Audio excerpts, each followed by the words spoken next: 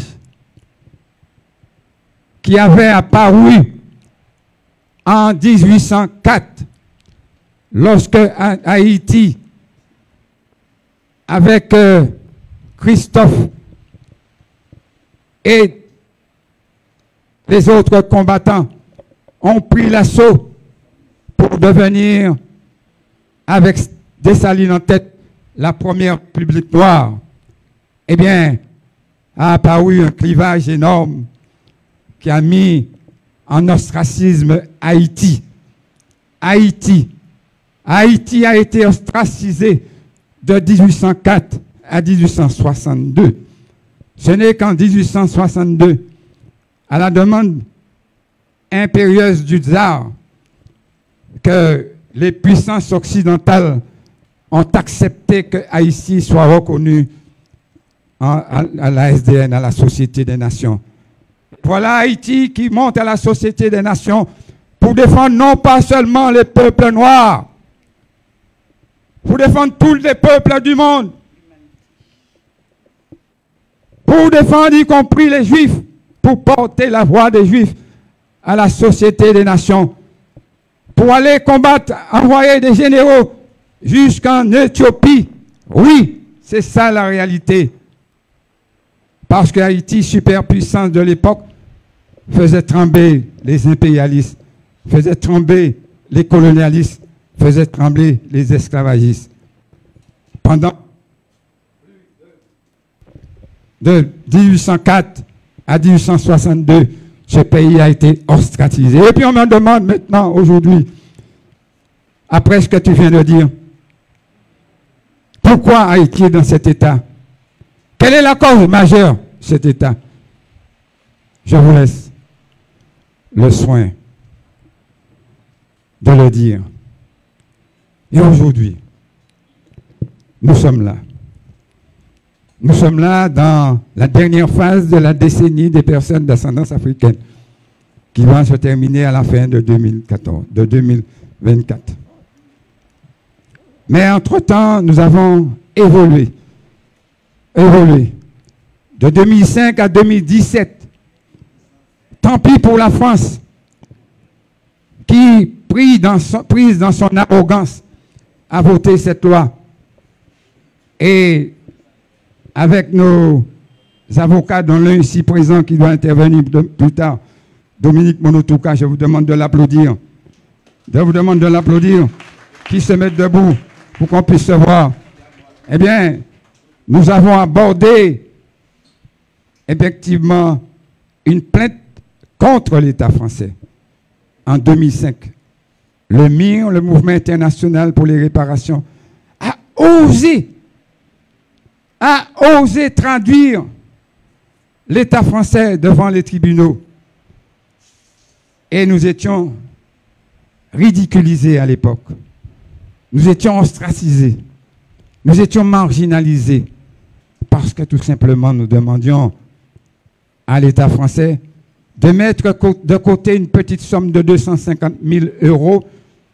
250 000 euros pour créer un comité scientifique chargé d'évaluer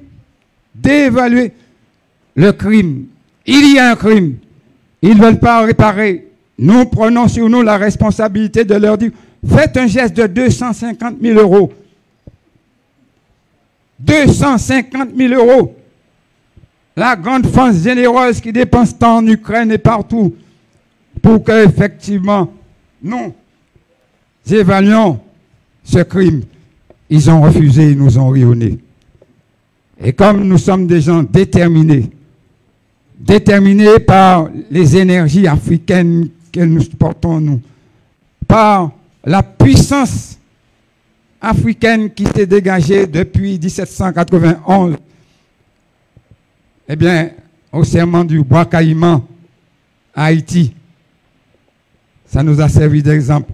Eh bien, nous sommes partis de plus belle pour leur démontrer qu'il faut absolument qu'ils payent.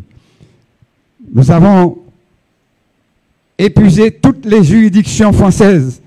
Toutes les juridictions françaises. Au début, ils rejetaient nos plaintes. Ils ont été obligés de les accepter petit à petit. Et nous sommes aujourd'hui à la Cour européenne des droits de l'homme pour exiger qu'ils fassent réparation. Alors, on nous dira, oui, c'est la France. Et on peut demander, pourquoi les autres États européens n'ont pas fait exactement comme la France? Puisqu'il y en a qui sont plus doux, plus gentils. Ils ont été moins durs pendant l'esclavage et la traite négrière. Eh bien, pourquoi n'ont-ils pas voté une loi? Ce serait facile. On irait à réparation, non? Non. Au nom de la suprématie blanche, eh bien, ils ne veulent pas entendre. Vous, ici présents, je vous prends à témoin en ce jour du 23 novembre 2023, comme les choses sonnent bien, à cette heure décisive, eh bien, je vous prends à témoin pour dire que nous avons inscrit notre démarche pour faire la reconnexion avec vous, la reconstruction de nous-mêmes, pour trouver notre fierté, notre détermination collective, pour aller ensemble. Et ensemble, nous devons demander réparation. Pas la Martinique seulement, pas la Guadeloupe, toute l'Afrique. Et de ce point de vue, nous avons deux propositions à vous faire. Puisque je sais que le président va me demander quelles sont les propositions. Deux. Et j'en ai terminé, président. Deux propositions. La première, que vous nous accompagniez dans cette plainte. Nous avons besoin entre 2000 et 3000 plaignants qui vont porter plainte au tribunal de Paris dans le premier trimestre de 2024. Et j'espère que vous serez avec nous. Tout est prêt. Nous avons les avocats qu'il faut. Nous sommes déterminés. Il nous manque des plaignants. Il faut que les plaignants viennent de toutes parts du continent africain. Eh bien, de Madagascar, du continent américain, de toutes parts. qu'il y a une diversité de plaignants, y compris de la Floride, puisque pendant longtemps, la France a inscrit sa colonisation dans la Nouvelle-France, partie des États-Unis. Voilà la première proposition. Donc je ne partirai pas d'ici si je n'obtiens pas autant de plaignants qu'il faut, Président.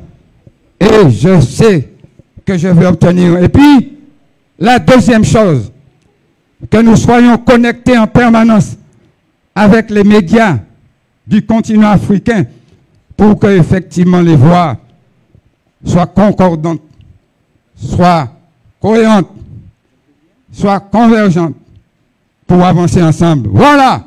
Et que nos bouches seront les bouches de tous les malheurs qui n'ont point de bouche. Nous voient la liberté de celles qui s'affaissent au cachot du désespoir. Et surtout nos corps aussi bien que nos âmes. Nous nous gardons de nous croiser les bras en l'attitude stérile du spectateur. Car la vie n'est pas un spectacle. Car une mer de douleur n'est pas un proscénium. Car un homme qui crie n'est pas un ours qui danse. La colonisation a-t-elle vraiment mis en contact? Ou de toutes les manières d'établir le contact? Je dis que non. La distance de la colonisation à la civilisation est infinie. Yeah! Yeah, Mamela. Voilà, merci. Merci. Merci. Merci. Merci beaucoup. Merci. Garcin, vous venez d'introduire une nouvelle école, une nouvelle pédagogie de communication. Nous allons retenir cette date de cette deuxième édition. Votre passage a marqué tout le monde. Je n'ai pas pu vous arrêter. Je ne devais pas vous arrêter. Deux contraintes majeures, l'âge, l'expérience, tout ce que vous nous avez apporté. Je veux bien dire au professeur Bachana, au professeur Achrimi, que la prochaine fois, une demi-journée soit réservée à toutes les délégations. Une demi-journée. Aux délégations qui viennent de l'extérieur. Bien entendu, je fais attention à nos collègues qui viennent du Bénin, du Burkina et tout, mais véritablement de l'autre côté de l'Atlantique, où l'effet esclavage, l'effet, vraiment, une demi-journée, tout de suite, même après le déjeuner, si le maire dit que le lancement est reporté à demain, nous tous nous serons là pour vous écouter. Oui, donc nous sommes, tout en vous écoutant, j'étais en relation avec le cabinet du ministre des Affaires étrangères et je suis en train de discuter avec le chargé pour que nous travaillions à ce que si le calendrier du ministre des Affaires étrangères est ouvert, le maire de la commune de Lagune 1 va nous amener à ce que nous discutions avec Rodolphe, le ministre des Affaires étrangères, Emma, pour qu'on puisse faire un petit tour, puisque le ministre prépare le 9e congrès panafricain. Les collègues d'université du Bénin, professeur Amozouvi, vous serez là. Hein? Ah oui, j'ai le nom, tout, je fais partie de l'organisation. Universitaire de Lomé, professeur de Franche-Comté, vous allez revenir. Le maire, on fera attention à tout ça. Mais je voudrais tout de suite laisser le professeur Bachana parce qu'il est sur son programme, moi aussi mon programme. Je voudrais demander à la délégation de Martinique, Yohan, Vicky, Sali, Dominique, Souzy, est-ce que chacun a une petite phrase? Vicky, une petite phrase. Oui, professeur Bachana, nous sommes à la maison. On va y arriver. Allez-y. Une petite phrase forte. Alors moi, je vais reprendre, bonjour à tous, je vais reprendre ma phrase d'hier d'introduction. En pied bois qui pas ni racine, pas capoté. Nous joc, nous do boots et nous capoté. Je reprends en français. Un arbre sans racines ne porte pas. Seulement, nos ancêtres ont fait que nous sommes forts, nous sommes debout, nous porterons, nous continuerons à porter. Merci. Yohan. Je pense que c'est Vicky qui vient de passer. Johan? Ou bien un autre? Oui, un autre? Vas-y. Une petite phrase forte. C'est extraordinaire, ce petit moment, ce grand moment que nous passons ici à Néo, au Togo, puisque moi, chaque fois que je viens, les mots qui sont dits par l'ensemble des intervenants, tout le monde, c'est extraordinaire. Merci beaucoup. Est-ce que tu peux le dire en martiniquais? Eh bien, nous comptons tout bonnement. Nous comptons en chaille, en pile, parce que nous avons passé des bons petits moments. Nous avons passé des bons petits moments. Ça veut dire de bons moments, des bons petits moments. Nous avons passé nous avons passé qui pas fini. Merci. Merci. Yeah, oui. Crac, et crac. Yeah, oui. Yeah, crac. Un autre, un dernier, oui. Allez-y, vas-y. Écoutez, mon cadisot tous, tiens béret pas molli, parce que c'est Molia qui raide. Tenez bon, ne mollissez pas, c'est parce que c'est quand on faiblit que ça devient dur. Merci. Le dernier. Oui. Nous tout dans le même bateau, ramez fort. Vous avez répété, ramez fort. Nous tout dans le même bateau, ramez fort. Même si l'homme est venu mauvais, ramez fort. Nous tout dans le même bateau, ramez fort. Même si l'homme est venu mauvais, ramez fort. Martinique, Afrique, la diaspora, même bête, même poil. Même bête, même preuve. Même bête, même poil. Même bête, même preuve, messieurs les maires. Même vous bête, souhaitez même la poil. bienvenue. Dominique. Même bête, même preuve. Non, Dominique. Comment allons-nous faire face? Dominique vous donne rendez-vous vendredi. Oui. Comment nous allons faire face? Même bête, même preuve, monsieur le maire. Même bête, même poil. Même poil. Même poil.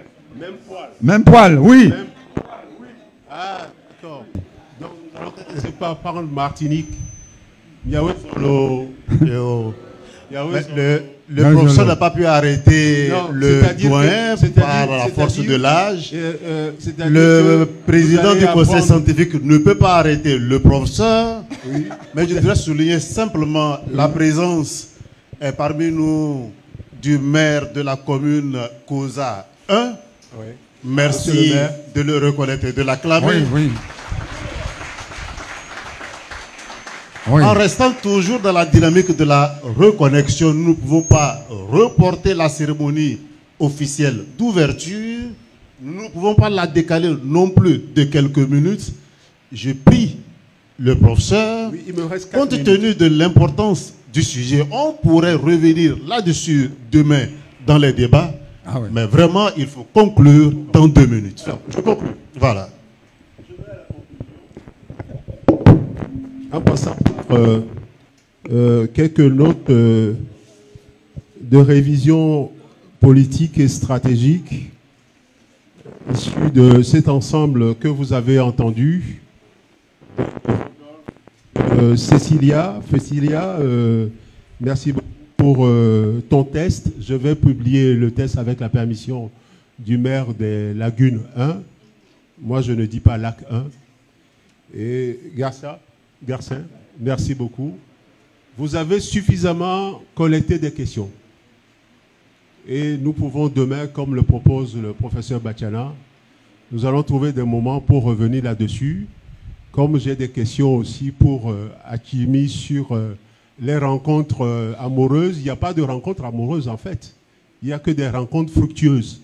Et plus tard, on définit les relations. Et dans ces relations, on a les relations amoureuses.